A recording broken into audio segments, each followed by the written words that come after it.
అమెరికాలో చదువుకోవాలి, కెరీర్‌ను మంచిగా సెట్ జేసుకోవాలి అని అనుకుంటున్న ఇండియన్ స్టూడెంట్స్‌కి ఇప్పుడు బ్యాడ్ న్యూస్ మీద బ్యాడ్ న్యూస్‌లు వినిపిస్తున్నాయి. మొన్న మధ్యనే హెచ్-1బీ వీసా అప్లికేషన్‌కి ఏకంగా $1,00,000 ఫీజు కట్టాలని జెప్పి ట్రంప్ సర్కార్ నిర్ణయం తీసుకోవడం ఒక పెద్ద షాక్ అయితే, ఆ షాక్ నుంచి తేరుకోక ముందే ఇప్పుడు ఓపీటీ ప్రోగ్రామ్‌ను పూర్తిగా ఎత్తేయడానికి అమెరికా ప్రభుత్వం కాంగ్రెస్‌లోకి ఒక కొత్త బిల్లును ప్రవేశపెట్టింది. ఇదే గనక నిజమైతే అమెరికా డ్రీమ్స్‌తో వెళ్ళే వేల మంది ఇండియన్ స్టూడెంట్స్‌కి ఇదొక నిజంగా శరాఘాతంగానే మిగిలిపోతుంది.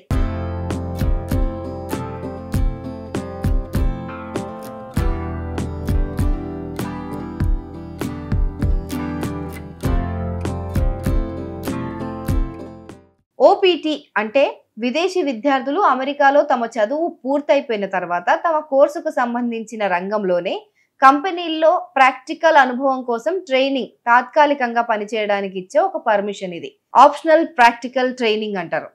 సో దీన్ని సాధారణంగా ఇది ఒక ఏడాది పాటు ఉంటుంది. కానీ సైన్స్, టెక్నాలజీ, ఇంజనీరింగ్, మ్యాథమెటిక్స్ అంటే స్టెమ్ రంగాల్లో స్టెమ్ కోర్సులు చదివిన వాళ్లకు ఏకంగా ఒక 36 నెలల వరకు పొడిగింపు దొరుకుతుంది ఈ ఓపీటీ ద్వారా.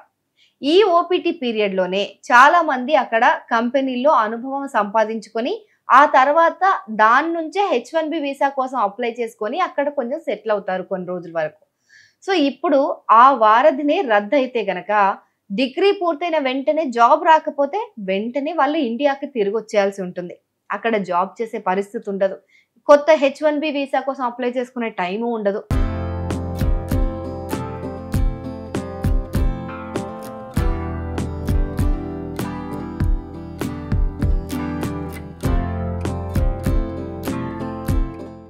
సో ఈ నిర్ణయం వల్ల ముఖ్యంగా భారతీయ విద్యార్థులు ఎంతగా దెబ్బతింటారంటే ఈ లెక్కలు చూస్తే తెలుస్తుంది మీకు. 2024లో ఓపీటీ వర్క్ పర్మిట్ పొందిన విదేశీ విద్యార్థుల్లో దాదాపు 2 లక్షల మంది ఉన్నారు. అందులో కొత్తగా స్టెమ్ ఓపీటీ అనుమతులు పొందిన వారు దాదాపు 1,00,000 మందికి దగ్గరగానే ఉన్నారు. ఇక అమెరికాలో ఓపీటీ చేస్తున్న మొత్తం విద్యార్థుల్లో మన భారతీయుల సంఖ్య 2006, 2007లో చూసుకుంటే 22.12% ఉండేది. కానీ అదే సంఖ్య 2023-24కి వచ్చేసరికి ఏకంగా 40% ఎక్కువగా మన ఇండియన్సే ఉంటున్నారు ఈ ఓపీటీ పీరియడ్ లో కూడా.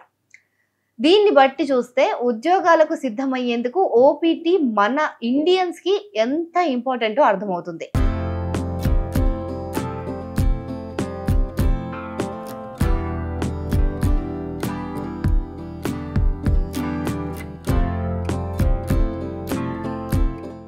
ఇక నిజం చెప్పాలంటే అమెరికాలో స్టెమ్ రంగాల అభివృద్ధికి మన భారతీయులే బ్యాక్ బోన్ అని చెప్పొచ్చు. 2019 నాటికి అమెరికాలోని స్టెమ్ ఉద్యోగుల్లో అత్యధికంగా 28.9% మంది భారతీయులే ఉన్నారు. మొత్తంగా అక్కడ స్టెమ్ వర్క్ ఫోర్స్ లో విదేశీయుల శాతం 2 దశాబ్దాల్లో బాగా పెరిగిపోయింది. అమెరికన్ల అవసరాలకు తగ్గట్టుగా అక్కడ నిపుణులు లేరు. అందుకే విదేశాల నుంచి ముఖ్యంగా మన దేశం నుంచి వెళ్లిన స్టెమ్ నిపుణులు అమెరికా అభివృద్ధిలో కీలక పాత్ర పోషించారు. హెచ్-1బీ వీసా పొందిన వారిలో కూడా 70% మన భారతీయులే ఉన్నారు.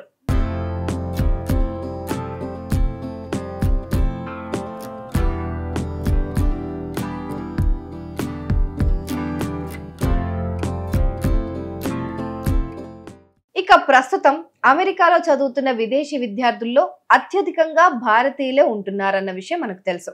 వీరిలో దాదాపు ప్రతి నలుగురిలో ముగ్గురు అంటే 75% కంటే ఎక్కువనే స్టెమ్ కోర్సులు చదువుతున్నవారు. ఇలాంటి పరిస్థితుల్లో ఓపీటీ ప్రోగ్రామ్ ను గనక రద్దు చేస్తే చదువు పూర్తి కాగానే ఉద్యోగం రాకపోతే వీళ్ళంతా ఎక్కడికి వెళ్ళాలి?